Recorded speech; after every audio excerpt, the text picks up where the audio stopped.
The afternoon sky hung low and heavy, the color of old pewter, as wind whipped through the foxtail grass that stretched endlessly across the valley. Eliza Harper pulled her worn shawl tighter around her shoulders, securing the barn door against the coming storm. The wood groaned under her hands, and she remembered another winter, the winter her husband Samuel had died in a blizzard not unlike the one threatening now. She paused at the threshold, gazing out at the land that was both her salvation and her burden. The small ranch sat nestled in a Wyoming valley, surrounded by ridges that caught the wind and funneled it down like nature's own fury. 28 years old and widowed for 3 winters now, she'd learned to read the signs the way the cattle huddled together, the peculiar stillness before the storm's breath, the ache in her bones that warned of snow. As darkness crept across the prairie, the storm descended upon the valley with vengeance. Wind howled through the gaps in the fence posts, and from the edge of the pine forest came the haunting cry of wolves. Eliza had just finished banking the fire when she heard it, the unmistakable sound of horse hooves, irregular and stumbling, followed by a heavy thud near her wooden gate. She grabbed Samuel's old rifle from its place by the door, her hands steady despite the quickening of her heart. Through the swirling snow, she could make out a dark shape collapsed in the snow. A man, his horse standing nearby with its head hanging low, sides heaving with exhaustion. Common sense told her to bar the door and wait for morning.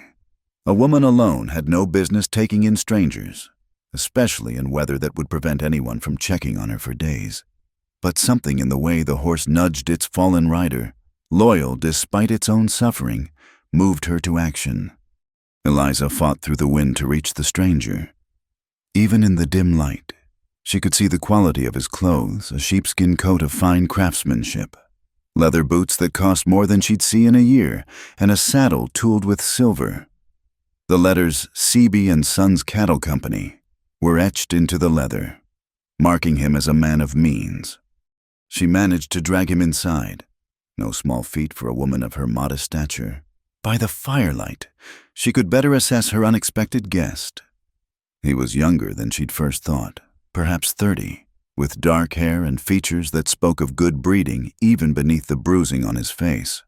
A gash on his temple had bled into his collar, and when she peeled back his coat, she found his ribs mottled with purple and yellow. As she worked to remove his wet outer garments, he stirred, eyes fluttering open to reveal a startling shade of blue. "Ma'am," he managed through chattering teeth. "I'm obliged for your kindness. Name's Cole Beaumont. Was tracking a group of cattle that broke from the herd when the storm hit. Afraid I got turned around." Eliza set about making strong black coffee, breaking her last loaf of cornbread in half. She kept Samuel's pistol within reach, tucked discreetly beneath a fold of her skirt. Trust was a luxury she couldn't afford, not even for a half-frozen man with manners.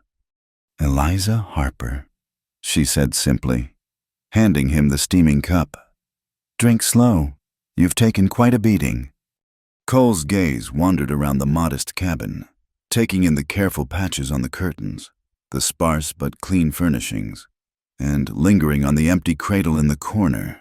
His eyes found the faded photograph on the mantel, a young man wearing a deputy's badge, his face serious but kind. "Your husband?" he asked quietly. "Was." The word came out harder than she intended. 3 winters passed. The wind screamed through the night, making the tin roof cry out in protest. Cole developed a mild fever as the hours wore on, and Eliza found herself changing cool cloths on his forehead, administering the bitter willow bark tea her mother had taught her to make. At midnight, as the storm raged its fiercest, Eliza sat at her small table with her journal. The lamplight flickered across the page as she wrote, "The widow offered shelter to a rich cowboy," then discovered her midnight passion. The words startled her as soon as she'd written them, both honest and frightening in their implication. She quickly closed the journal, unsettled by her own thoughts. Cole murmured in his fever dreams, speaking of cattle prices and railroad contracts, of a father who expected things in a life that felt like wearing another man's boots. Eliza found herself listening, learning more about this stranger than perhaps he'd want her to know. As dawn approached and the storm began to lose its voice, they came to an understanding. He would help with the heavy work for a few days to repay her kindness, then be on his way. She accepted, but set clear boundaries. No one was to go up to the loft where the empty cradle sat, where memories lived that she wasn't ready to disturb. "I can sleep in the barn," Cole offered, wincing as he tried to sit up straighter. "Wouldn't be proper otherwise. You'll freeze to death, and then I'll have to explain a corpse come spring." Eliza said practically, "You'll take the cot by the fire. I'll be upstairs. And Mr. Beaumont, that rifle stays with me." He nodded, a ghost of a smile crossing his bruised features. "Fair enough, Mrs. Harper. More than fair." As she climbed the ladder to the loft, Eliza couldn't shake the feeling that something had shifted with the storm's arrival. The empty house that had echoed with only her footsteps and memories now held another heartbeat, another set of breaths in the darkness. It should have frightened her more than it did. Below, Cole settled onto the narrow cot, his body aching but warming at last. He'd expected to die in that blizzard, lost and forgotten in a valley that didn't care about railroad money or cattle futures. Instead, he'd been saved by a woman who looked at him with clear gray eyes that held both wariness and unexpected strength. Outside, the wind began to quiet, leaving only the soft whisper of falling snow. In the morning, there would be work to do, snow to clear, animals to tend, a life to continue living.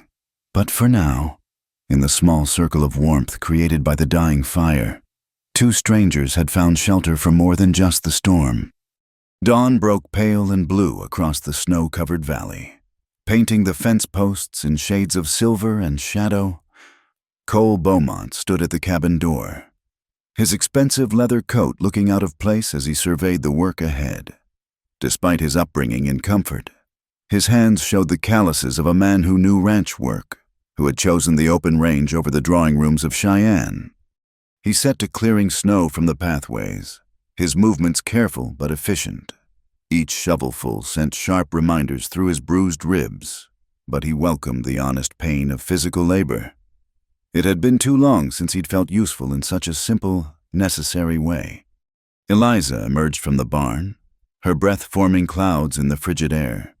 She'd been checking on her small herd of cattle, 8 head, all thin from the hard winter, 2 calves coughing with a wet sound that worried her.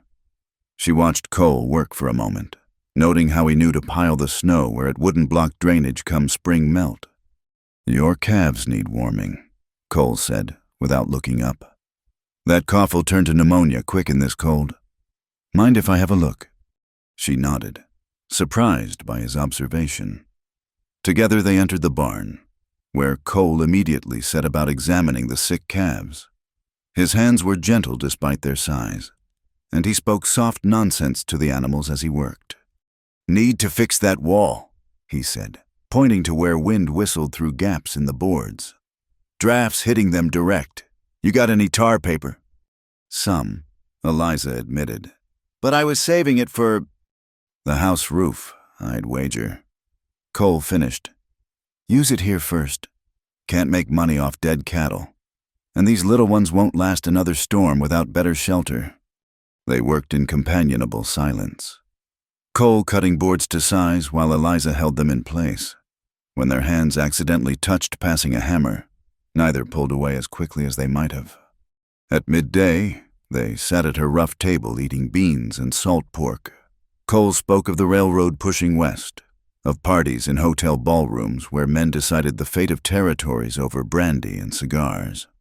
Eliza countered with stories of summer droughts, prairie fires that ate the horizon, and the quiet funeral where she'd buried Samuel with only the circuit preacher and 2 neighbors as witnesses. "Why stay?" Cole asked, then immediately looked stricken. "Forgive me, that's not my business." "It's a fair question," Eliza said, gazing out the window at the white expanse. "This land, it's hard and unforgiving, but it's mine. Samuel and I proved up on it together. His sweat and blood are in this soil, same as mine. Leaving would be like leaving part of myself behind. The afternoon brought a shift in the wind, blowing from the north with renewed threat. Eliza taught Cole to listen for the snow sound, the particular crack and groan that warned when roof beams were carrying too much weight. In return, he showed her the vaquero method of tying rope, creating knots that would hold under pressure but release quickly when needed. "Where'd you learn that?" she asked, watching his fingers work with practiced ease. "Spent a season in Texas when I was 19. Cole said. "Father was furious, threatened to disinherit me if I didn't come home and learn the business proper. But those months on the trail..." He trailed off, lost in memory. "First time I felt like I could breathe." As evening shadows lengthened, they sat by the fire. The comfortable silence of the day gave way to deeper conversation. Eliza found herself speaking of fears she'd never voiced, the crushing quiet after a day of talking only to cattle, the weight of deciding every small thing alone, the way she sometimes forgot the sound of her own laughter. "I know something of loneliness," Cole admitted. "You can be surrounded by hundreds at a party and feel like the only soul in the room. Money buys many things, Mrs. Harper, but not a single moment of genuine companionship." He mentioned the debt on her land. He'd noticed the papers on her desk. Seen the bank's letterhead? "I could help," he offered carefully. "Considerate payment for room and board." Eliza's jaw tightened. "I don't take charity, Mr. Beaumont, not from anyone. You want to help, then help with your hands. That's honest work for honest pay. But I won't be any man's charity case." Cole nodded, respecting her pride even as he recognized it might cost her the ranch. "Then I'll work. Fair wage for fair labor. But Mrs. Harper, Eliza, there's no shame in accepting help when it's offered in good faith." A wolf appeared at the edge of the lamplight spilling from the window, its dark form barely visible against the snow. Cole reached for his rifle, but Eliza stayed his hand. "Wait," she whispered. "Watch." The wolf stood motionless, testing the air, then melted back into the darkness. Two more shadows followed, a family, perhaps, or a small pack driven down from the mountains by hunger. "They've been circling for weeks," Eliza said. "Lost a chicken to them last month, but they're just trying to survive, same as us." Cole fired a warning shot into the air. The shadows scattered, but they both knew the wolves would return. They always did. Before retiring, Eliza stood before Samuel's photograph for a long moment. Then, with deliberate care, she took it down and wrapped it in cloth, not to forget never that, but perhaps to make room for whatever came next. The act felt both like betrayal and liberation. From his cot, Cole watched her climb to the loft, noting the way she favored her left ankle, an old injury, probably, that ached in the cold. He was surprised by how much he wanted to know her stories, to understand what had shaped this woman who faced down blizzards and wolves with equal calm. In the loft, Eliza sat on her narrow bed and listened to the stranger moving about below. She should have been frightened, should have barred the door against him regardless of Christian charity. Instead, she felt something she hadn't experienced in 3 years, the comfort of another human presence, the knowledge that if trouble came in the night, she wouldn't face it alone. The house settled around them, wood contracting in the cold with familiar groans. Outside, the wind picked up again, but gentler now, carrying the promise of more snow, but not another blizzard. Not yet. The morning dawned clear and bright, with sunlight glinting off the snow like scattered diamonds. Eliza and Cole saddled their horses for the journey to Cottonwood Ridge, the nearest town, 12 miles through the valley. They needed salt for preserving meat, ammunition, flour, and other supplies that wouldn't wait for spring. As they rode side by side, Eliza pointed out landmarks, the lightning-struck pine that marked the halfway point, the creek where Samuel had once pulled out a wagon stuck in spring mud, the rise where antelope gathered in summer. Cole listened with genuine interest, filing away each detail of this land that was so different from his family's vast holdings. The town appeared around a bend, a collection of wooden buildings huddled against the prairie wind. Main Street was little more than a wide dirt track, frozen into ruts that would turn to mud come thaw. Even at mid-morning, horses stood tied at the saloon's hitching post, and the sound of rough laughter drifted through its doors. People noticed them immediately. Eliza Harper, the widow who kept to herself, riding alongside a stranger in fine clothes. Curtains twitched. Conversations paused. From the saloon's porch, Silas Creed watched with calculating eyes. As foreman of the largest cattle operation in the territory, he had a way of making his interest feel like a threat. Mrs. Harper," Silas called out, touching his hat brim with mock courtesy. "Didn't know you were taking in boarders." His gaze traveled over Cole, assessing him like livestock at auction. "Mr. Creed," Eliza replied evenly, not slowing her horse. Cole noted how her hands tightened on the reins, though her face remained calm. At the bank, Harold Bennett greeted them with the false warmth of a man who smelled opportunity. His office smelled of cigar smoke and old paper, the walls lined with foreclosure notices like trophies. "Mrs. Harper, perfect timing," Bennett said, pulling out a ledger. "Your payment is due in 30 days. I trust you'll have it." His eyes darted to Cole, clearly wondering if this well-dressed stranger might be the solution to Eliza's financial troubles. "I'll have it," Eliza said firmly. "I always do." Of course. Though if circumstances have changed." Bennett's meaningful glance at Cole was impossible to miss. "We could discuss alternative arrangements." Cole stepped forward, but Eliza's slight touch on his arm stopped him. 30 days. Mr. Bennett, good day." Outside the bank, Sheriff Grant waited for them. He was a man past 60, with tired eyes and hands that trembled slightly, whether from age or drink.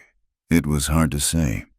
But there was steadiness in him still, a core of integrity that hadn't yet been worn away. "Eliza," he said warmly, then nodded to Cole.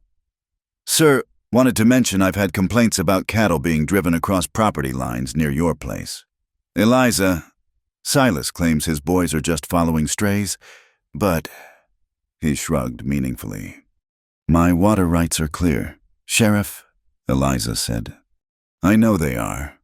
Just wanted you to be aware. Sometimes knowing trouble's coming is half the battle." Grant's eyes lingered on Cole. "Good to see you've got help out there. Ranch works hard for anyone alone." At Murphy's General Store, Eliza was immediately embraced by Nora Patterson, the school teacher. Nora was one of the few women in town who'd shown her kindness after Samuel's death, though even that friendship had its limits. "Eliza, it's been too long," Nora said, then lowered her voice. "Though I should tell you, there's been talk about your house guest." The words were kind but carried warning. "You know how people are. A woman alone has to be so careful about appearances." Eliza felt heat rise in her cheeks, but kept her voice steady. "I couldn't leave a man to freeze to death." "Nora, would that have been more proper?" "Of course not. I worry about you is all." Nora squeezed her hand. "Be careful, dear, that's all I'm saying." While Eliza gathered supplies, Cole wandered the store. He paused at a used stove, well-made and sturdy, priced reasonably. When Eliza wasn't looking, he spoke quietly to Murphy, arranging for it to be delivered to the Harper Ranch as payment for work rendered. "It's not charity," Cole said when Eliza discovered the arrangement. "You're providing room and board. This makes us even." Eliza wanted to protest, but recognized the careful way he'd preserved her pride. She nodded once, sharp and quick, then made her own note in a small ledger she carried. If there were debts between them, they would be properly recorded. On the ride home, they took a different route at Eliza's suggestion, following the property line where her land met the big cattle company's holdings. Fresh horse tracks marked the snow. circling the spring that bubbled up even in winter, the only reliable water source for miles. "They're scouting," Cole observed, reading the signs. "Testing to see how often you patrol out here." "That spring waters my land and 3 smaller ranches downstream," Eliza said. "Silas has been trying to buy or force us all out for years. Control the water, control the valley." "And the railroad's coming through next year," Cole added quietly. "Water rights along the route will be worth 10 times their current value, maybe more." Eliza looked at him sharply. "How do you know about the railroad's plans?" Cole was quiet for a moment. "Because my father's company has the contract to supply beef to the construction crews. That's why I was out here scouting grazing land for the herds we'll need to bring in." The silence stretched between them, heavy with new understanding. Finally, Eliza spoke. "And my land, is that why you're being so helpful?" "No," Cole said firmly, meeting her eyes. "I didn't know whose land I'd collapsed on until you told me your name in town. Bennett had your mortgage information displayed like a hunting trophy. Your land isn't even the best grazing, too small, too isolated. But that spring," he gestured toward the water, "that's what they want." As evening approached, they strung lanterns along the fence posts near the spring, a clear message that the boundary was watched. Working together in the fading light, they drove new stakes to mark the property line, each blow of the hammer an assertion of ownership. "Thank you," Eliza said quietly as they finished, "for telling me the truth about the railroad." "You would have figured it out soon enough," Cole replied. "You're no fool. Eliza Harper, these men counting on you being a helpless widow are in for a surprise." The wind picked up as they rode home, rattling through the aspens like a warning. Behind them, their fresh tracks crossed the older ones, a record in snow of boundaries claimed and challenged. The wolves would likely visit again tonight, Eliza thought. But wolves were straightforward in their hunger. It was the 2-legged predators that worried her more. That night, as they ate supper in the warm kitchen, the new stove already radiating better heat than her old one ever had, Eliza found herself stealing glances at Cole Beaumont. He'd chosen to tell her about the railroad, chosen honesty over the advantage his knowledge could have brought. In her experience, honest men were rarer than water in this dry land. "We should document your water rights," Cole suggested. "Get affidavits from the families downstream who depend on your spring. Sheriff Grant would likely help. He seems like a decent man." "You're planning to stay long enough to see that through?" Eliza asked, the question carrying more weight than she'd intended. Cole looked at her across the table, lamplight catching the healing bruise on his temple. "If you'll have me, seems you could use an extra hand, and I could use a reason to stay away from Cheyenne a while longer." Outside, wind sang through the new fence posts, and somewhere in the darkness, eyes watched the lit windows of the little ranch house. But inside, for now, there was warmth and planning and the quiet understanding growing between 2 people who had each been alone too long. The acrid smell of smoke pulled Eliza from sleep just before dawn. She was down the ladder and out the door before fully awake. Cole right behind her. Orange flames licked at the old storage barn, the one that held their winter hay supply. Black smoke billowed into the pre-dawn sky, visible for miles, a calling card of destruction. "The horses!" Eliza shouted, running toward the main barn where terrified whinnies already filled the air. Cole grabbed 2 buckets and headed for the well, his movements swift despite the early hour. They worked with desperate efficiency, Eliza leading horses out while Cole attacked the flames. The fire had been set at the corner nearest the main barn, deliberately placed to spread to the livestock shelter. Only the wind's mercy, blowing east instead of west, had saved the animals. Cole's prize stallion, a magnificent bay he'd retrieved from town the day before, reared in terror as flames reflected in his wild eyes. The horse's hooves came down hard.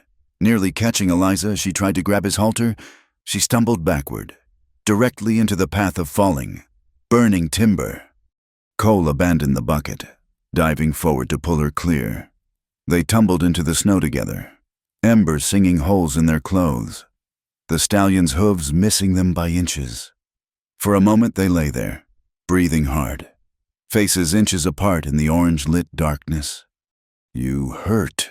Cole asked, his hands checking her arms and back with gentle urgency. "No, I'm fine."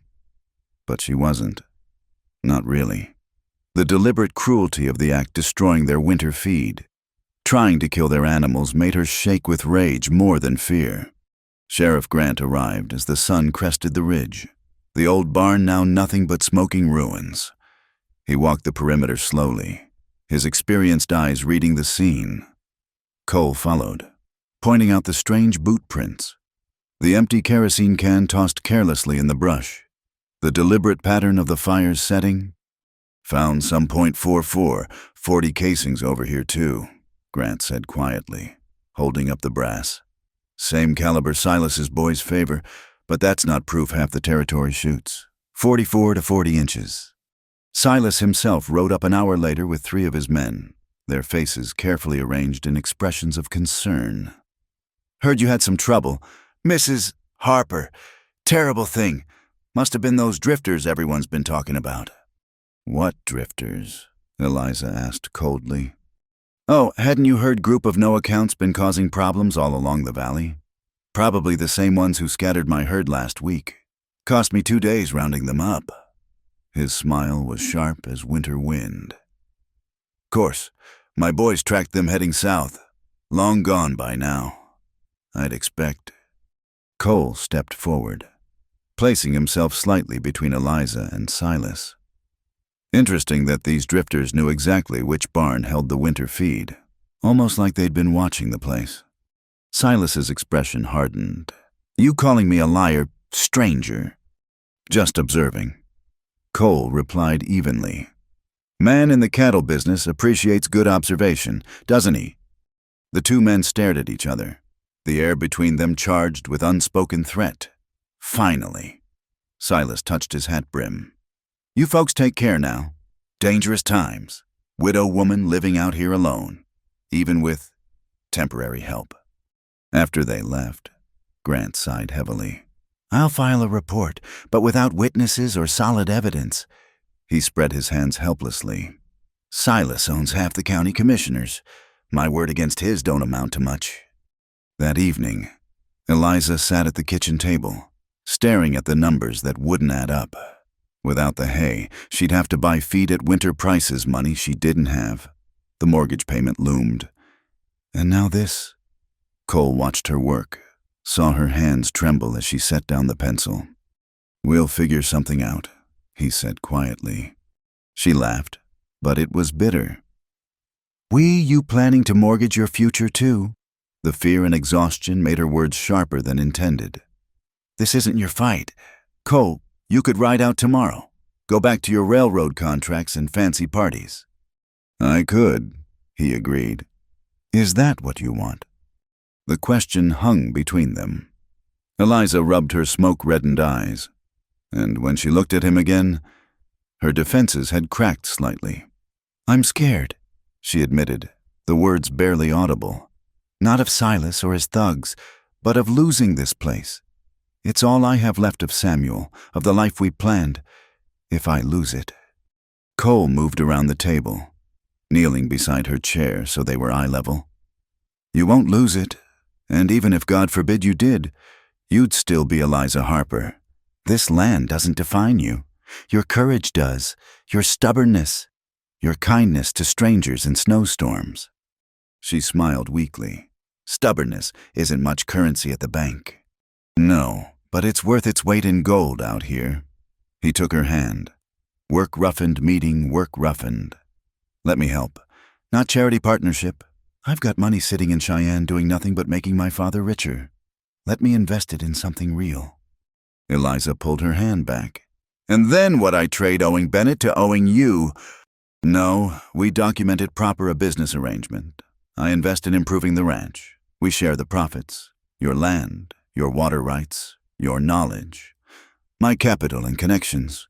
Equal partners." She stood abruptly. pacing to the window where the burned barn skeleton stood black against the stars. People already talk about me taking in a strange man.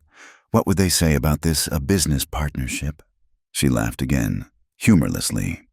They'd say I'd found a way to sell myself while keeping my clothes on. Cole's jaw tightened. Then let them talk. Their words don't put food on your table or hay in your barn. No, but their business does. Or doesn't. She turned to face him. You don't understand. A woman's reputation out here. It's like that spring. Once it's muddied, it doesn't run clear again. They stood there in the lamplight, the weight of unspoken things pressing down like snow on a roof. Finally. Cole broke the silence. Then we do nothing that gives them cause to talk. Business only. Everything documented. Everything proper. And I'll sleep in what's left of the barn, if that helps. You'll freeze, Eliza protested automatically. Then I'll sleep in the main barn with the horses. Point is, we do this right, for your sake and for the ranch's future. He paused, then added quietly, I've spent my whole life watching people make deals that benefit everyone but the folks who need it most. Let me do this one thing different. Before she could respond, they heard a long, low howl from the ridge, answered by another from the tree line. The wolves were hunting, emboldened by the chaos of the fire. Eliza reached for Samuel's pistol, checking the loads with practiced efficiency. Teach me, Cole said suddenly. Teach me to shoot like you do. Ranch hands should know how to defend the stock. Shouldn't he? Despite everything, Eliza almost smiled. You know how to shoot. I've seen you. I know how to hit what I aim at. That's not the same as what you do. He gestured toward her hands, steady on the weapon despite the day's trauma. You shoot like breathing, like you and the gun are having a conversation. So there in the kitchen, with wolves singing outside and smoke still hanging in the air, Eliza taught him her way, how to breathe out slow, how to squeeze the trigger like pressing a piano key, if you'd ever pressed one. She added, how to think of the target not as something to destroy, but as a problem to solve. It's not about killing, she explained, adjusting his grip. It's about protecting. Every shot should have a purpose, even if that purpose is just warning. Their hands overlapped on the weapon, and for a moment neither moved. The touch was innocent, instructional, but in the quiet kitchen with danger prowling outside, it felt like more. When Eliza stepped back, her cheeks were flushed from more than the warm stove. I should check the animals, she said quickly. I'll come with you. They made their rounds together, ensuring each horse was calm. The chickens were secured. The remaining cattle were accounted for.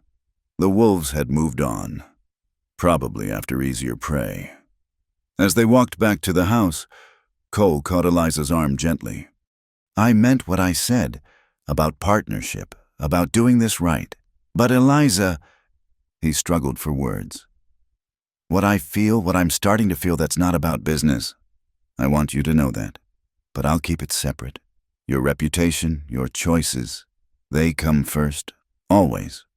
Eliza looked up at him in the starlight, this man who'd literally pulled her from flames, who offered help without demanding payment in dignity. I know, she whispered. That's what terrifies me most. They parted at the door, Cole heading to gather blankets for the barn, Eliza climbing to her lonely loft. Both knew something had shifted between them, delicate as frost and just as liable to shatter at the wrong touch. But beneath the fear and propriety and the weight of other people's judgments, something else was taking root as stubborn and persistent as prairie grass after fire. The rumors spread through Cottonwood Ridge like wildfire in dry grass. By the time Eliza arrived at the schoolhouse for her weekly volunteer teaching, the whispers followed her like shadows. Mothers pulled their children a little closer when she passed. Men's conversations halted mid-sentence, resuming only after she'd moved on. The widow Harper's keeping that rich stranger warm at night, the voices said. No wonder she can suddenly afford a new stove. Everyone knows what kind of arrangement that is. In church that Sunday, Reverend Michaels chose his sermon carefully, the woman at the well, Mary Magdalene, fallen women and redemption. His eyes found Eliza repeatedly as he spoke of temptation and the appearance of evil. She sat straight-backed in her usual pew, hands folded, refusing to give them the satisfaction of seeing her bend. After the service, only a few acknowledged her. Old Martha Grayson squeezed her hand briefly, whispering, "Don't let them break you, child." Young Tommy Burke, whom Eliza had taught to read, waved shyly before his mother yanked him away. Cole had stayed at the ranch, knowing his presence would only fuel the fire. But when Eliza returned, he could read the hurt in the set of her shoulders, the way she went about her chores with mechanical precision. "Bad?" he asked simply. "I've had warmer welcomes at a hanging," she replied, a tempting lightness that didn't reach her eyes. That evening, Harold Bennett appeared at their door, documents in hand and a smile that reminded Eliza of a snake swallowing a mouse. He'd dressed carefully for the visit, his best coat. Boots shined, hair pomaded to perfection. "Mrs. Harper," he began, settling himself at her table without invitation. "I've come with a proposition that could solve all your troubles." Eliza poured coffee, her movements controlled. Cole leaned against the doorframe, arms crossed, watching. "The Cattlemen's Association is prepared to make you a very generous offer." Bennett continued, "Sell the water rights to your spring, just the water. You understand. Not the land itself, and we'll not only clear your mortgage, but pay you enough to start fresh somewhere else. Denver, perhaps. San Francisco. Somewhere more suitable for a woman alone." "The Cattlemen's Association," Eliza repeated flatly. "You mean Silas Creed?" Bennett's smile never wavered. "Mr. Creed is indeed a prominent member, but this benefits everyone. The smaller ranchers downstream would have guaranteed water access, properly managed. The association would develop the spring, make it more productive, and you—" He leaned forward, voice dropping conspiratorially. "You could leave all this unpleasantness behind, the talk, the struggles, the questions about your domestic arrangements." "My domestic arrangements are none of your concern," Eliza said coldly. "Perhaps not," Bennett agreed. "But they do affect your standing in the community, your ability to do business. Why, just yesterday, Mrs. Morrison mentioned she couldn't in good conscience buy eggs from someone of questionable moral character. And the school board is meeting next week to discuss whether you should continue teaching the children." Cole stepped forward, but Eliza's raised hand stopped him. "Get out," she said quietly. "Take your offers and your threats and get off my land." Bennett stood slowly, gathering his papers. "The offer stands for 1 week, Mrs. Harper. After that," he shrugged. "Well, mortgage payments don't care about pride, do they? And neither do hungry cattle when there's no money for feed." After he left, Eliza slumped in her chair. The weight of it, all the fire, the rumors, the financial stranglehold pressed down like a physical thing. Cole moved to the stove, pouring fresh coffee, giving her a moment to gather herself. "We could make it true," he said quietly. "The partnership. Draw papers tonight, file them tomorrow. My investment would cover the mortgage and winter feed, give us operating capital for spring. And prove everyone right about why you're here," Eliza countered. "They'd say I sold more than water rights." "Or," Cole said carefully, "we could make the other rumors true." Eliza's head snapped up. "What?" He knelt beside her chair, taking her hands. "Marry me. Not for passion or because of what people say, but for protection. A business arrangement that happens to come with a marriage certificate. Your reputation restored. Your ranch protected.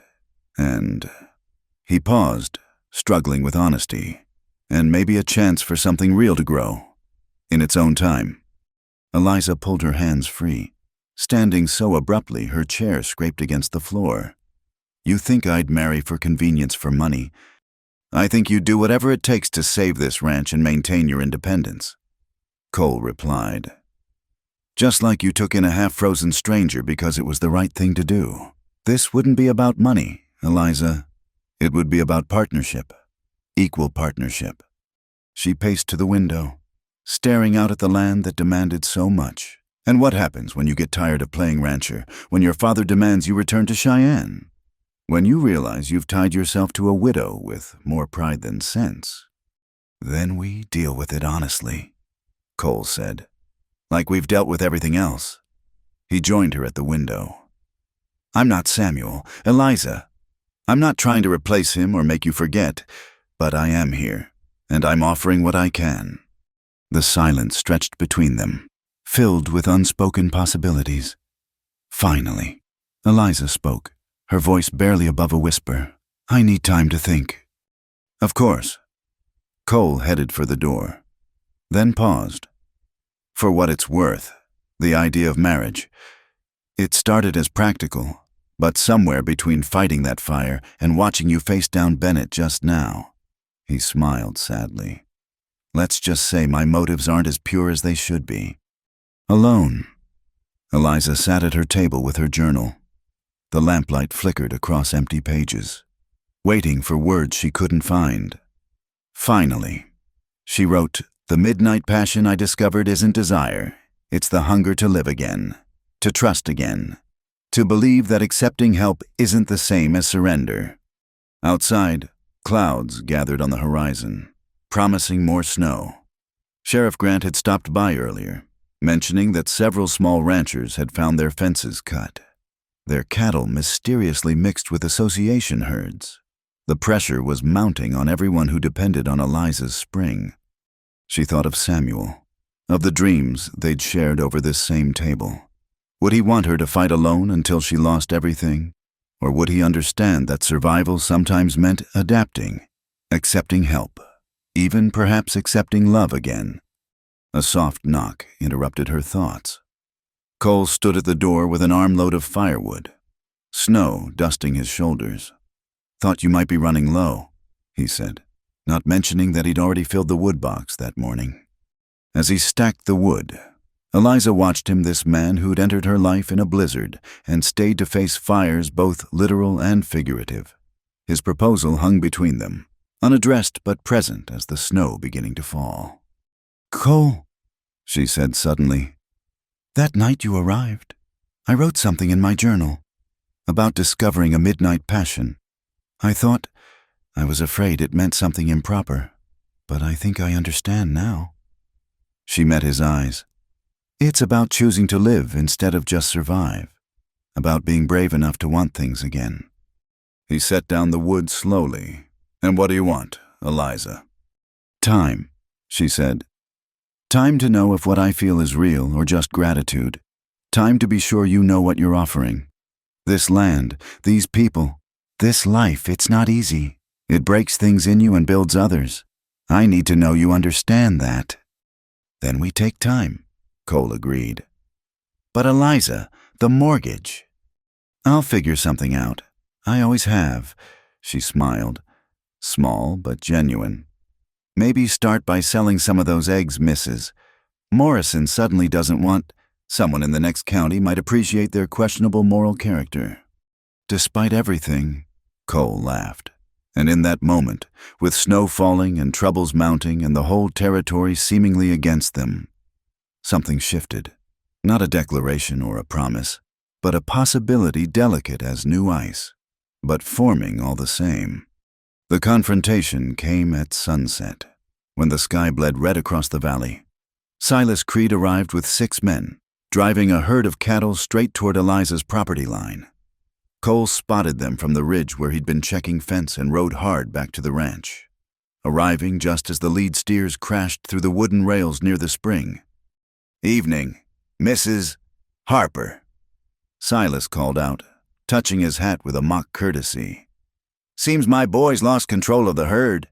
Cattle do get thirsty this time of year. Sheriff Grant was already there, having arrived minutes earlier to warn them. His horse stood tense, the old lawman's hand resting on his sidearm. That's far enough, Silas, turn those beeves around. Now, Sheriff, no law against cattle wandering. Is there, especially when fences are so poorly maintained? Silas gestured at the deliberately broken rails. Why, anyone can see these posts just gave way. Cole positioned himself between the horsemen and the house where Eliza stood on the porch, rifle in hand. The tension stretched tight as barbed wire, each side waiting for someone to make the first move. You want water? Silas, Eliza called out. Then let's discuss terms like civilized people, but you'll not take it by force. Force? Silas laughed. I see no force here, just thirsty cattle and a charitable neighbor. He leaned forward in his saddle.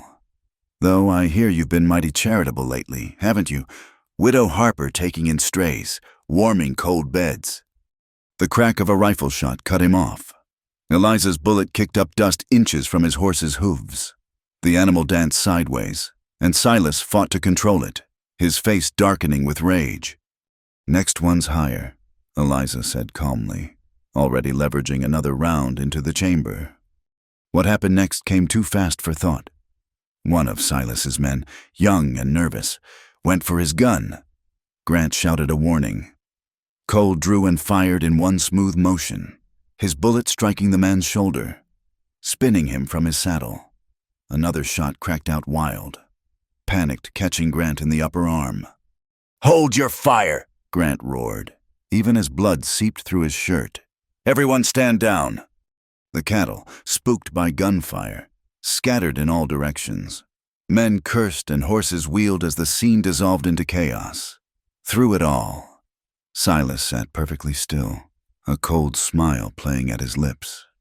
Well now, he said softly. Seems we've had ourselves an accident. My man was just reaching for his rope. Sheriff, your friend here got a mite trigger-happy. And you... He looked at Grant's wound with false concern. You should get that seen too. Doc's place is a long ride. Shame if you bled out on the way. Get off my land, Eliza commanded, her rifle now aimed squarely at Silas's chest. All of you, now. Silas tipped his hat again. Of course, ma'am. We'll just collect our wounded and go. But, Sheriff, I'll be filing charges about this unprovoked attack. My lawyer will want to know why a deputized rancher, he glanced meaningfully at Cole, shot an unarmed cowhand. After they left, taking their injured man, Eliza rushed to tend Grant's wound. The bullet had passed through cleanly, but he'd lost blood. As she worked, her hand steady despite the circumstances, Cole kept watch at the window. He planned this, Grant said through gritted teeth. Wanted someone to shoot first. Now he's got cause to bring the law into it, his version of the law. Anyway. I'm sorry, Cole said quietly. I saw him reaching... You did right. Grant interrupted. Tom Brennan's been itching to kill someone for Silas. Better he takes a shoulder wound than puts a bullet in one of us. He looked at Eliza. But this changes things. Silas has connections in the territorial capital. He'll push for an investigation. Try to paint you both as dangerous, unfit to hold land. That night, as storm clouds gathered overhead, Eliza couldn't stop shaking. Not from fear, but from the rage that had filled her when Silas spoke his ugly implications. Cole found her in the barn, savagely forking hay with far more force than necessary. I should have killed him, she said without turning. When he said those things, I should have put him down like the rabid dog he is. And proved him right about you being dangerous. Cole moved closer, careful not to startle her. You did exactly right. You showed strength without losing control. She spun to face him, eyes bright with unshed tears. How much more can we take? They burned our barn. They're destroying our reputation. Now they're trying to provoke us into violence. When does it end? Cole reached for her, and this time she didn't pull away. She collapsed against his chest, letting him hold her as the storm finally broke overhead. Rain hammered on the barn roof, and thunder shook the walls. But inside their small circle of warmth, there was momentary peace. I'm not afraid of them, she whispered against his shirt. I'm afraid of losing myself. of becoming as hard and cruel as this land demands. You won't, Cole murmured into her hair. You're too strong for that. She pulled back to look at him. Strength, is that what this is? Because it feels like I'm coming apart. Lightning illuminated his face as he cupped her cheek gently. The strongest steel goes through fire first. You're not coming apart, Eliza. You're being forged into something unbreakable. The kiss came naturally as breathing, soft despite the violence of the day, tender despite their fears. It lasted only moments before Eliza stepped back. But in those moments, a promise was made without words, not of passion, but of partnership. Not of forgetting, but of moving forward. We should go in, she said softly. Tomorrow we need to ride to town, file our own report before Silas can twist the story. As they ran through the rain to the house, Cole caught her hand. Whatever comes next, we face it together. No more standing alone. Inside, they dried off and planned. They would need witness statements from the families downstream who depended on the spring. They would document every cut fence, every intimidation attempt. They would fight Silas with law and paper and truth, even if the system was stacked against them. Late that night, Eliza wrote in her journal, "Today I discovered that midnight passion isn't always gentle. Sometimes it's the fierce need to protect what matters, to stand with someone against the storm. I'm learning that strength shared doubles rather than divides." Outside, the storm raged on, but the little house stood firm. In the morning, there would be damage to assess, repairs to make, battles to fight. But for now, two people who had been alone had found something worth fighting for together. It wasn't the stuff of romantic ballads, it was better. It was real, tested by fire and storm, and growing stronger with each trial. The wolves howled somewhere in the darkness, but the sound seemed less lonely now. Even predators, Eliza thought, understood the value of running in pairs when the world turned dangerous. She checked her rifle one more time, banked the fire, and climbed to her loft. Below, Cole made his bed by the stove, his presence a comfort she no longer pretended not to need. Tomorrow would bring new challenges, but tonight the ranch held firm against the storm, and that was enough. The circuit judge arrived in Cottonwood Ridge on a Tuesday, bringing with him the weight of territorial law and the promise of either justice or ruin. The makeshift courtroom was established in Henderson's warehouse, the largest building in town, with grain sacks pushed aside to make room for benches and a table that would serve as the judge's bench. Judge William Thornton was a man who wore his 60 years like armor, his face carved by prairie wind and difficult decisions. He'd ridden circuit for 2 decades, and folks said he could smell a lie like a hound could smell rabbit. But folks also said he appreciated the finer things: good whiskey, comfortable lodgings, the kind of hospitality wealthy cattlemen could provide. The Cattlemen's Association had sent their lawyer from Cheyenne, Mr. Josiah Pemberton, dressed in a silk coat that seemed to mock the rough surroundings. He moved through the crowd like oil on water, smooth and impossible to grasp, his words as polished as his boots. "Your Honor," Pemberton began once court was called to order, "we're here to address a disturbing pattern of violence and instability centered on the Harper Ranch. My client, Mr. Silas Creed, merely attempted to water cattle that had wandered through a fence that was cut." Sheriff Grant interrupted from his seat, his arm still in a sling. "I saw the marks myself." Judge Thornton's gavel cracked down. "Sheriff, you'll have your turn. Continue." "Mr. Pemberton." The lawyer painted a picture with his words: a widow of questionable morals, harboring a stranger of mysterious background, threatening honest cattlemen with violence.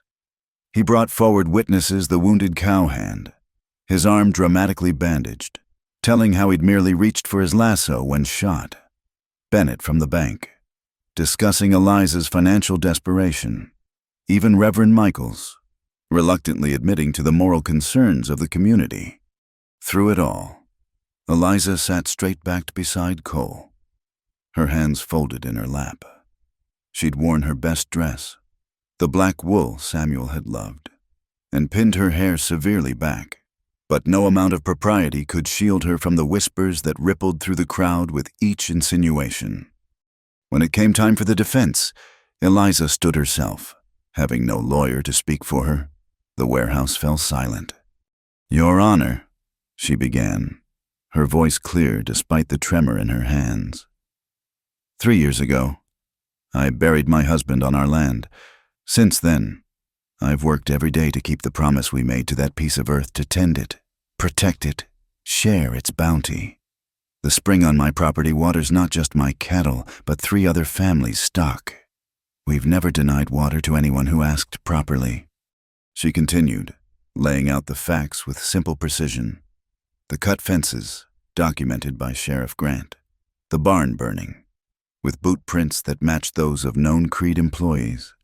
The systematic pressure applied to every small rancher who wouldn't sell. "I took in Mr.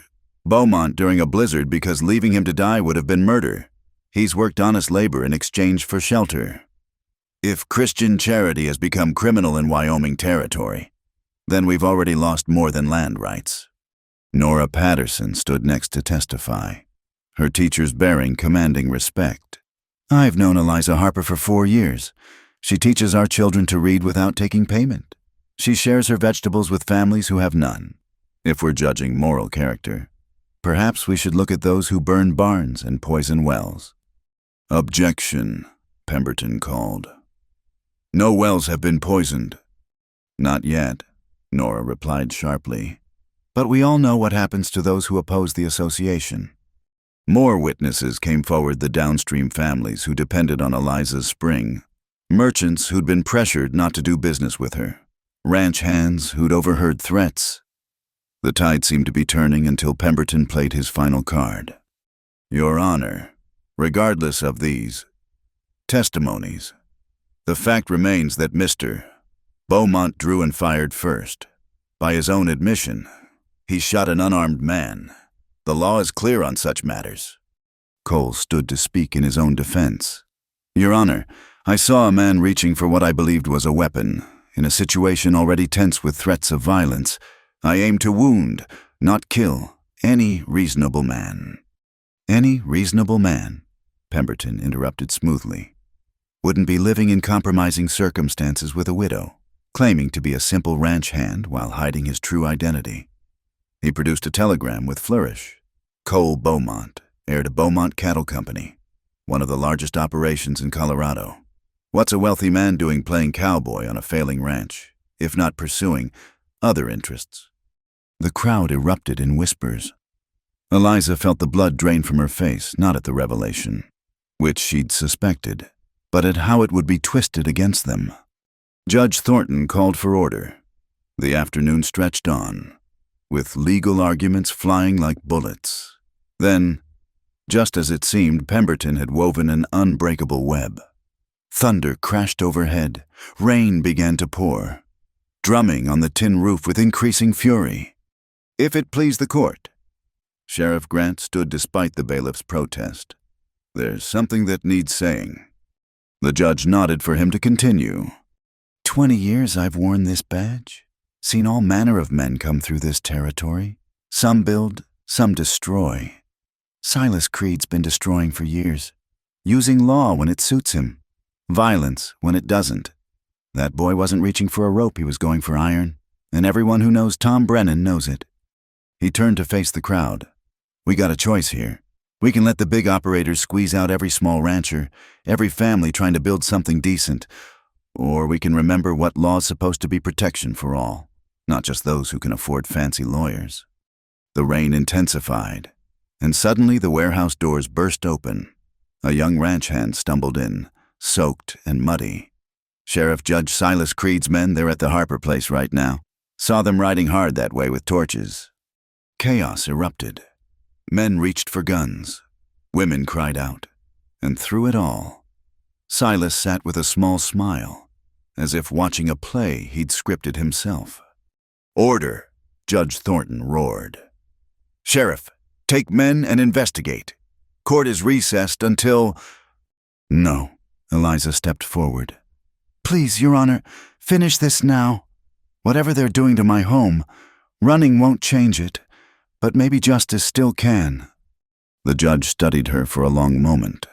Rain hammered harder, leaking through gaps in the roof, but Eliza stood unwavering. Mr. Creed," the judge said finally. "That's an interesting coincidence. Your men heading to the Harper Ranch just now?" Silas shrugged. "Can't keep track of every hand. Your Honor, boys get restless during legal proceedings." It was the casual cruelty of it, the sheer arrogance, that shifted something in Judge Thornton's weathered face. He'd seen too many strong-arm tactics, too many small folks ground down by those with power. "I've heard enough," he declared.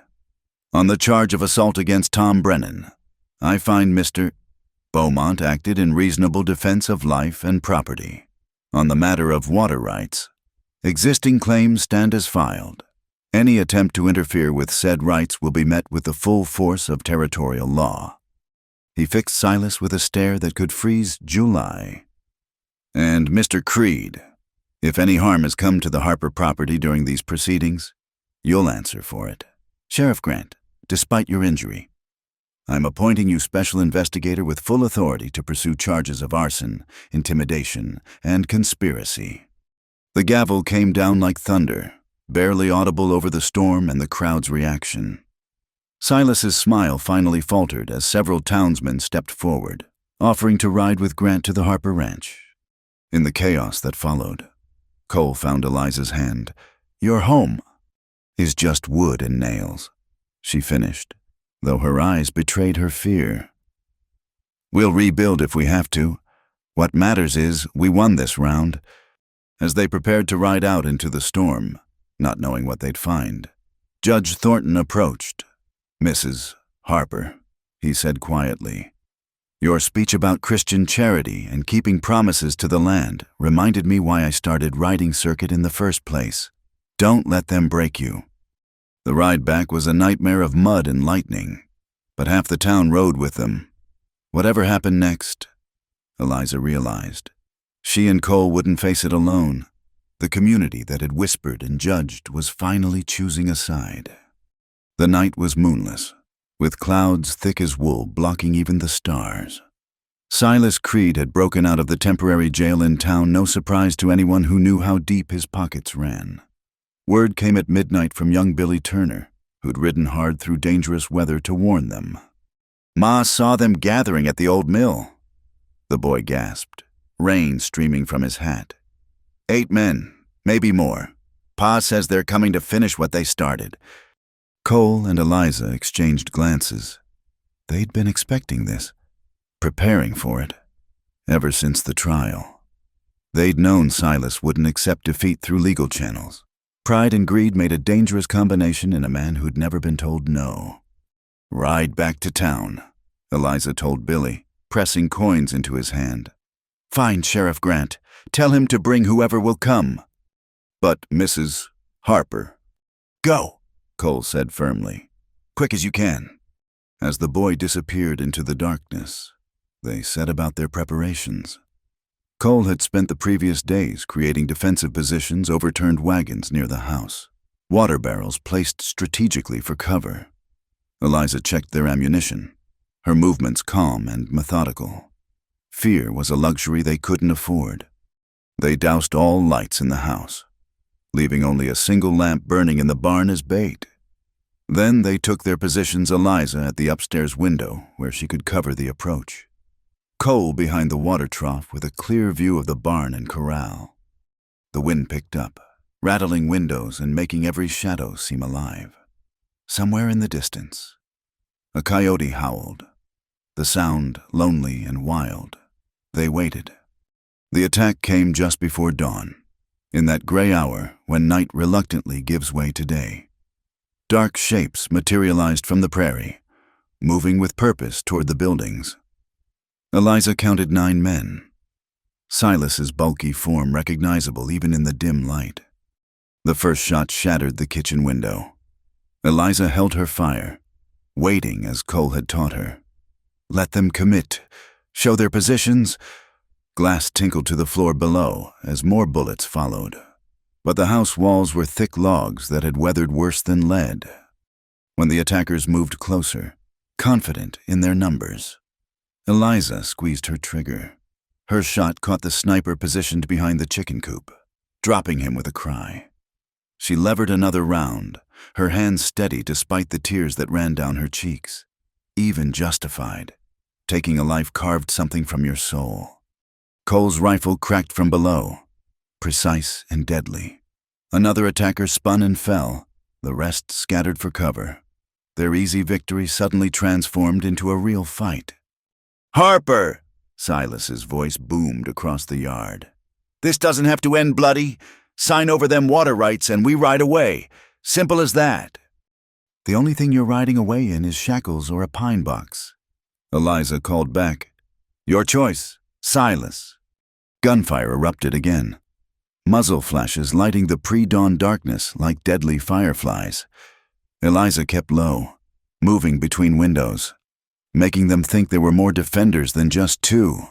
A bullet splintered wood inches from her face, but she didn't flinch. Below, Cole was in trouble. 3 men had worked around to flank his position. Eliza saw them creeping through the shadows and shifted her aim. Her shot sent them diving for cover, buying Cole time to relocate. Then Silas made his move, rushing the house with 2 men while the others provided covering fire. Eliza heard the crash as they hit the door, heard Cole's pistol bark sharp and close. She abandoned her rifle for Samuel's revolver and headed for the stairs. The scene below was chaos. Cole grappled with one attacker while Silas advanced through the broken door, knife gleaming. Without hesitation, Eliza fired, her bullet catching Silas in the shoulder, spinning him against the wall. "Stop!" she commanded, her voice cutting through the violence. "Stop now! Silas! Look around! Your men are down or fled! It's over!" Silas lunged forward despite his wound, desperation making him reckless. Cole broke free from his opponent in time to intercept, and the 2 men crashed together, fighting for control of the knife. They rolled across the floor, each seeking advantage, while Eliza kept her gun trained on the other attacker, who wisely chose surrender over heroics. The struggle ended when Cole managed to slam Silas's hand against the stone hearth, sending the knife clattering away. But Silas wasn't finished. With his good arm, he pulled a hidden derringer from his coat.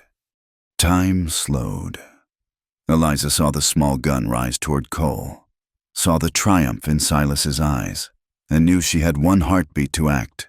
Her shot was perfect, guided by instinct and necessity. Silas gasped, the derringer falling from nerveless fingers as he slumped against the wall.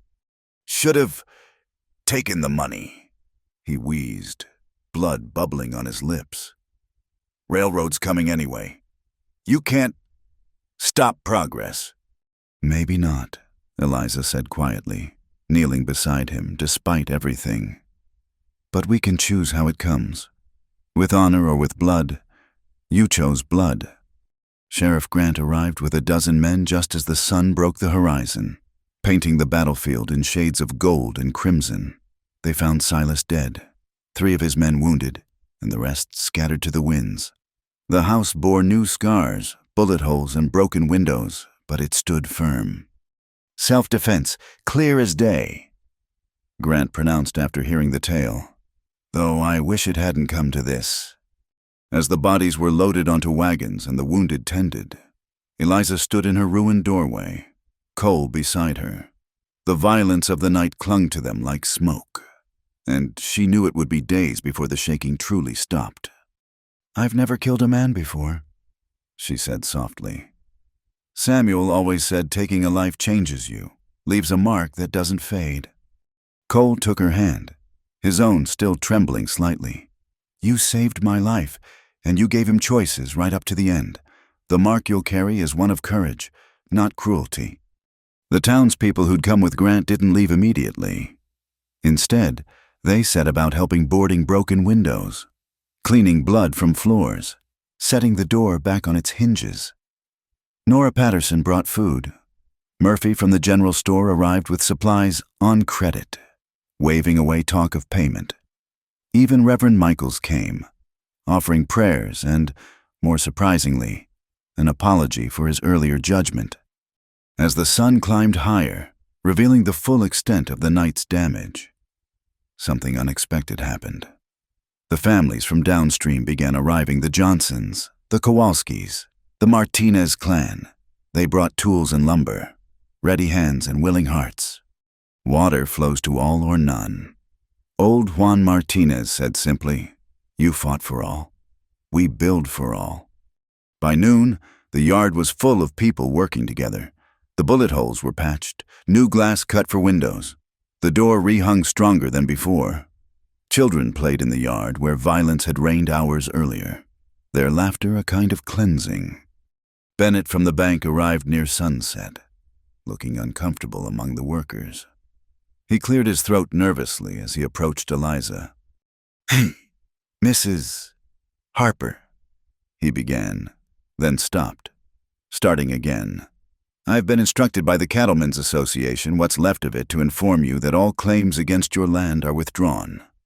Furthermore," he pulled out a document. "This deed transfers full water rights to a newly formed collective, the Spring Valley Water Cooperative. Equal shares for all current users. Decisions made by vote, not by force." Eliza read the document carefully, then looked up in surprise. "Why?" Bennett managed a thin smile. Judge Thornton made it clear that federal marshals would be investigating the association's activities. Those of us who weren't part of Silas's excesses decided cooperation might serve everyone better than continued conflict. As night fell on that long day, Eliza and Cole stood together watching the last of their neighbors depart. The house was different now, scarred but stronger, marked by violence but rebuilt by community. "Samuel was right," Eliza said quietly. "Taking a life does change you, but so does saving one. So does standing up for what's right. So does choosing to trust again after loss." She turned to face Cole. "I know my answer now. To your proposal, if you're still offering." Cole pulled her close, mindful of the exhaustion they both carried. "I'm offering partnership in all things the ranch, the water cooperative, and whatever else life brings to our door." "Then yes," she whispered against his chest. "Yes to all of it." They stood there as stars emerged overhead. Two people forever changed by the night's violence, but not broken by it. The wolves howled from the ridges, but the sound seemed less threatening now. They'd faced the worst men could do and survived. Whatever came next, railroad, progress, or simply the daily challenge of making a life in hard country, they'd meet it together. Spring arrived gently that year, with rain instead of snow, and grass so green it hurt to look at. The valley transformed from winter's harsh browns to a palette of emerald and gold. Wildflowers dotting the hillsides like scattered coins. It was the kind of spring that made people believe in second chances. The community had pitched in to rebuild what violence had destroyed. Where the old barn had burned, a new one stood larger, stronger, with proper ventilation for the hay. Cole had overseen the construction, but it was raised by many hands, a symbol of how the valley had chosen cooperation over conflict. Inside the house, Eliza stood before her small mirror, adjusting the collar of her best dress, not black this time, but a deep blue that brought out the gray of her eyes. Today, Cole would receive a letter that would test everything they'd built together. The letter had arrived yesterday, expensive paper with the Beaumont Cattle Company's seal. Cole's father was dying and demanded his son's return. The inheritance hung in the balance, not just money, but responsibility for hundreds of employees, thousands of cattle, contracts that could make or break smaller operations. "You have to go," Eliza had said when he'd shown her the letter. "He's your father." "He's a stranger who happens to share my blood." Cole had replied, but she'd seen the conflict in his eyes. Now, as she heard his boots on the porch, she prepared herself for whatever decision he'd made. They'd agreed to be partners, but she wouldn't be the chain that kept him from his duties. no matter how much she'd come to depend on his presence. Eliza Cole appeared in the doorway, hat in hand. "I've sent my reply." She turned, keeping her expression neutral. "And I'm going to Cheyenne, but not alone." He crossed to her, taking her hands. "Come with me, as my wife. We'll face my father together. Settle whatever needs settling. Then come home, both of us." Relief flooded through her, followed quickly by uncertainty. "Cole, I don't belong in that world. Grand houses, society, people." "You belong wherever you choose to stand," he interrupted. "Besides, someone needs to keep me honest when the lawyers start talking. Will you come?" Before she could answer, hoofbeats sounded in the yard. Through the window, they saw Sheriff Grant approaching with the circuit preacher, Reverend Davies, a younger man than Michael's, with kind eyes and dust on his coat from riding between scattered settlements. "Figured you might need these," Grant said, producing a marriage license and grinning. "Had a feeling when Cole asked me to send for Reverend Davies here. The whole town's waiting to celebrate, if you're willing." Eliza looked between the three men, then laughed the first truly free laugh she'd allowed herself in years. "James Grant, you old schemer. Did you organize this?" "Might have mentioned to a few folks that there could be a wedding today," Grant admitted. "Nora's got a cake baking. Murphy's donated ribbons for the horses. And Juan Martinez brought out his father's guitar. Course, if you'd rather wait." "No," Eliza said firmly, squeezing Cole's hand. "No more waiting. We've earned this." The wedding was unlike anything Cottonwood Ridge had seen. Instead of a church, they spoke their vows in the yard where they'd fought for their lives, transforming a place of violence into one of celebration. Eliza wore wildflowers in her hair, prairie roses and larkspur, while Cole had traded his work clothes for the one good suit he'd salvaged from his old life. "Do you, Cole Beaumont, take this woman to be your lawfully wedded wife?" Reverend Davies asked. "To have and to hold, in plenty and in want, in joy and in sorrow, as long as you both shall live." "I do," Cole said, his voice carrying across the assembled crowd. "In drought and in plenty, in blizzard and in spring, through whatever the territory throws at us." "And do you, Eliza Harper, take this man to be your lawfully wedded husband?" Eliza looked up at Cole, seeing not the wealthy stranger who'd collapsed at her gate, but the partner who'd stood beside her through fire and lead. "I do, in calving season and harvest, in courthouse and in canyon, for all the days that God grants us." When they kissed, the cheer that went up could probably be heard in the next county. Juan's guitar started up, joined by a fiddle and harmonica, and suddenly the yard was full of dancing. Even Bennett from the bank was seen attempting a reel with the schoolmarm.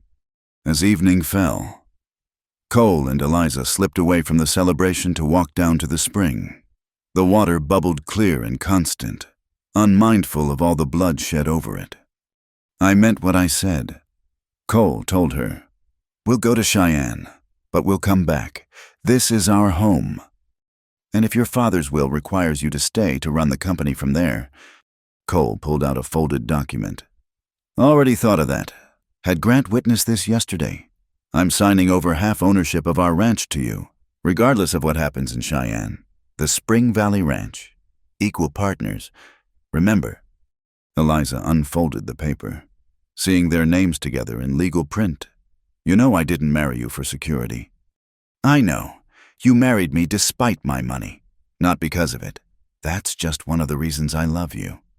The words came easily now, after so many months of holding them back. "But this makes it clear whatever I inherit, whatever obligations I have to my father's empire, this ranch is ours. Both of us. Always." They walked back to find the party still going strong. Nora pressed cake into their hands. Murphy made a toast that had everyone laughing. And old Martha Grayson wiped tears while declaring she'd never seen two people more suited for each other. Late that night, in the quiet of their room now, no more caught by the fire, they sat together planning the trip to Cheyenne. It would be Eliza's first time leaving the valley since arriving as a young bride years ago.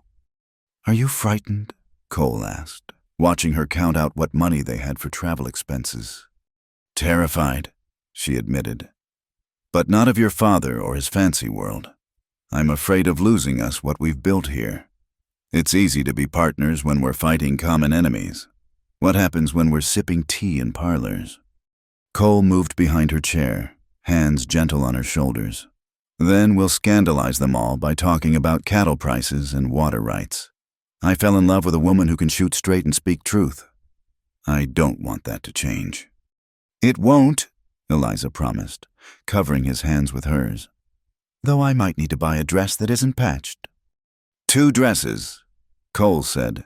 "One for meeting my father. One for dancing at whatever tedious ball he'll insist on throwing. But Eliza," he turned her chair so she faced him, "the only opinion that matters to me is yours, in Cheyenne or here, in ballrooms or barn raisings. You're my partner, my wife, my love." They sealed the promise with a kiss that was different from all the others, deeper, surer, carrying the weight of vows spoken and witnessed. Outside, the last of the wedding guests were departing, calling out good wishes as they rode away. The Martinez family's wagon was last to leave, Juan's guitar still playing softly as they disappeared into the darkness. "I should see to the horses," Cole said eventually. "Ever the rancher even on his wedding night." "We should see to the horses," Eliza corrected, standing and reaching for her shawl. "Partners, remember?" They walked to the barn together, checking each animal, ensuring all was secure for the night. It was such a simple thing, this shared labor, but it spoke to who they were beneath the wedding clothes and legal documents. 2 people who'd found each other in a blizzard and chosen to weather all storms together. As they returned to the house, Eliza paused at the threshold. 3 years ago, she'd carried Samuel across this same doorway. Now she stood here with Cole, not as a replacement, but as a new chapter. The house itself seemed to approve, settling around them with familiar creaks and sighs. "No regrets?" Cole asked, sensing her reflection. "No regrets," she confirmed. "Only gratitude, for second chances, for neighbors who became family, for a stranger who became my heart." They closed the door on the night, on the past, on old fears and solitary struggles. Tomorrow would bring its own challenges, the journey to Cheyenne, the confrontation with Cole's father, the delicate balance of maintaining their hard-won independence while accepting their responsibilities. But tonight, they were simply Cole and Eliza Beaumont, beginning their life together in a house that had sheltered sorrow and joy, violence and love, endings and beginnings. The wolves sang from the ridges, but the sound no longer spoke of loneliness. Instead, it seemed to celebrate what even wild things knew, that 2 was stronger than 1. That partnership meant survival, that some bonds were worth every battle fought to forge them. 1 year later, spring of 1884 arrived early, with rains that washed the valley clean and turned the grasslands into an ocean of green velvet. The aspens shimmered silver bright in the warming sun, and the air carried the sweet scent of new growth and possibility. Wind moved through the valley differently now, less like a threat, more like a blessing. The house had grown. Where once a small cabin had huddled against the elements, now stood a proper 2-story home with real glass windows that caught the morning light. A painted sign hung by the gate, Beaumont Harper Springs Ranch, the letters carved deep and true. Below it, a smaller sign, Spring Valley Water Cooperative, all welcome. Cole stood in the training corral, working with a young mare, his movements patient and sure. His hands had lost none of their gentleman's grace, but they'd gained the permanent calluses of honest work. The expensive clothes were long gone, replaced by practical canvas and leather that suited him better than silk ever had. Eliza emerged from the house, one hand pressed to the small of her back, the other shading her eyes as she watched him work. Her condition was obvious now, 5 months along and carrying well, according to Doc Hansen. The shadow that had lived in her eyes since losing her first child had faded, replaced by cautious hope. "That mare's got opinions," she called out as the horse kicked up her heels. "Wonder where she learned that," Cole replied, grinning as he guided the mare through another circuit. Living next to the most opinionated woman in Wyoming territory might have influenced her.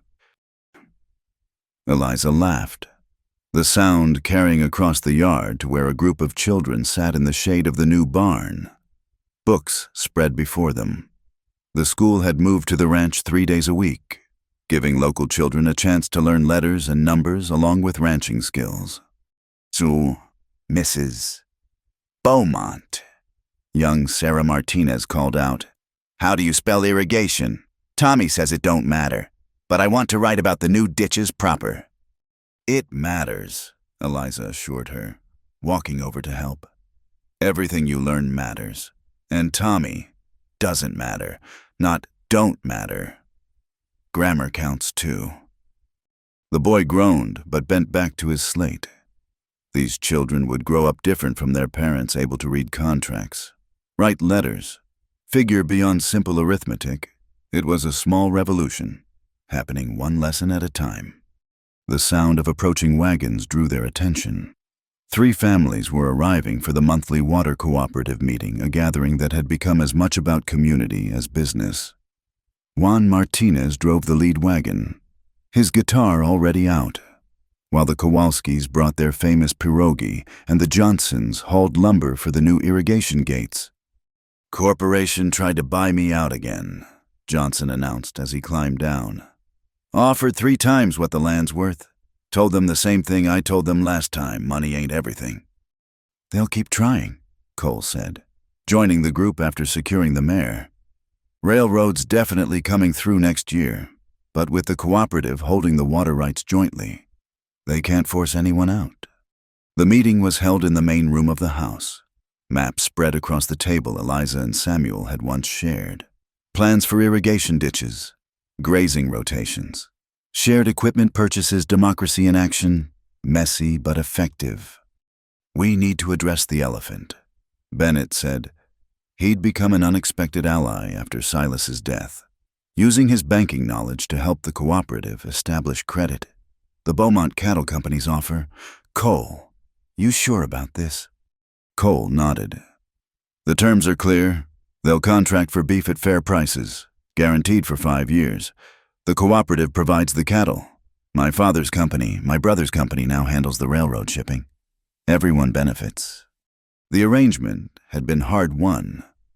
The trip to Cheyenne last year had been difficult, Cole's father dying bitter and unforgiving, trying to use the inheritance to force his son back into the fold. But Cole had stood firm, with Eliza beside him in those gleaming parlors, her simple dignity worth more than all the society matron's jewels. In the end, Cole's younger brother had inherited the empire, but proved surprisingly willing to work with the cooperative. "You chose your own path," he told Cole. "I respect that. Let's find a way to make both paths profitable." Now, as the members voted to accept the contract, Eliza felt the baby move within her, a flutter like bird wings, reminding her that the future they were building would outlast them all. After business concluded, the real gathering began.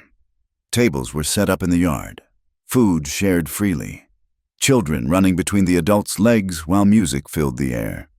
Sheriff Grant, officially retired but still wearing his star out of habit, told stories of the old days. Nora Patterson had married the new sheriff, a good man from Colorado, but still taught school with the same fierce dedication. As the sun began its descent, painting the valley in shades of gold and rose, Cole and Eliza climbed the small hill behind the house. It was their evening ritual when weather allowed, checking the boundaries, watching the light change, stealing a few moments alone. "Any regrets?" Cole asked, his hand resting protectively on her growing belly. "How could I regret this?" Eliza gestured to the scene below their home, sturdy and welcoming. The gathering of neighbors who'd become family, the land green and thriving. "Though I do wonder sometimes what Samuel would think." "I think," Cole said carefully, "he'd be glad you didn't let grief bury you, that you fought for what you'd built together and then built something more." They stood in comfortable silence, remembering all that had brought them here. The blizzard that had delivered Cole to her door. The fires, both literal and figurative. They'd fought. The violence that had tested them, and the community that had sustained them. The love that had grown slowly, steadily, like the grass after rain. "If it's a girl," Eliza said suddenly, "I want to name her Grace, for second chances." "And if it's a boy, William, for your father." At Cole's surprised look, she explained, "He gave you life, even if he couldn't give you understanding. Without him, you'd never have rebelled, never have ended up half frozen at my gate." Cole pulled her close, marveling again at her capacity for forgiveness. Grace or William, they'll grow up knowing both sides of their heritage, the privilege that can blind and the hard work that clears vision, the importance of fighting for what's right and the strength found in community. A wolf howled in the distance, not a threat now, just a wild thing marking its territory as they marked theirs. The sound was answered by another, then another, a chorus that seemed to celebrate the coming night. "Remember what you wrote that first night?" Cole asked. "The widow offered shelter to a rich cowboy, then discovered her midnight passion. Did you ever imagine it would lead here?" Eliza smiled, her hand covering his where it rested on their child. "I thought passion meant something desperate, consuming. I didn't understand it could be this building a life together, fighting for justice, creating something that lasts. The midnight passion wasn't desire. Cole, it was hope. Hope that life could be more than survival." As they walked back down to rejoin the gathering, the first stars were appearing overhead. The valley spread before them, their land and their neighbors, protected now by law and cooperation rather than force. The spring still bubbled clear and constant, its water flowing to all who needed it. The future stretched ahead, full of challenges they couldn't yet imagine. The railroad would bring change, for better and worse. Their child would grow up in a world different from the one they'd known. But tonight, surrounded by music and laughter, with the solid ground beneath their feet and the vast sky above, Eliza and Cole Beaumont stood ready for whatever came next. They'd learned that the West demanded everything: courage, sacrifice, adaptability. But it gave back too, in unexpected ways. It gave second chances to those brave enough to take them. It forged communities from shared struggles, and sometimes, in its harsh wisdom, it brought two lonely souls together and taught them that the strongest structures were built not on gold or fear, but on trust, respect, and love. The wolves sang again as the celebration continued below, their wild music mixing with Juan's guitar and the children's laughter. And in that harmony between civilization and wilderness, between what was tamed and what remained free, the true spirit of the frontier lived on, not in conquest, but in cooperation, not in taking, but in sharing, not in endings, but in new beginnings that honored what came before while building something better. This was their West, hard-won, blood-tested, love-strengthened, and it would endure. Thank you so much for listening to this Wild West love story. I'd love to know where you're enjoying this tale from, whether you're listening during your commute, relaxing at home, or perhaps even somewhere out in the wide open spaces that our characters called home. Please subscribe to the From Wild West channel and share your thoughts about Eliza and Cole's journey in the comments below. Did their story of resilience and love speak to you? What part touched your heart the most? I look forward to our conversation and to sharing more stories of the American frontier with you.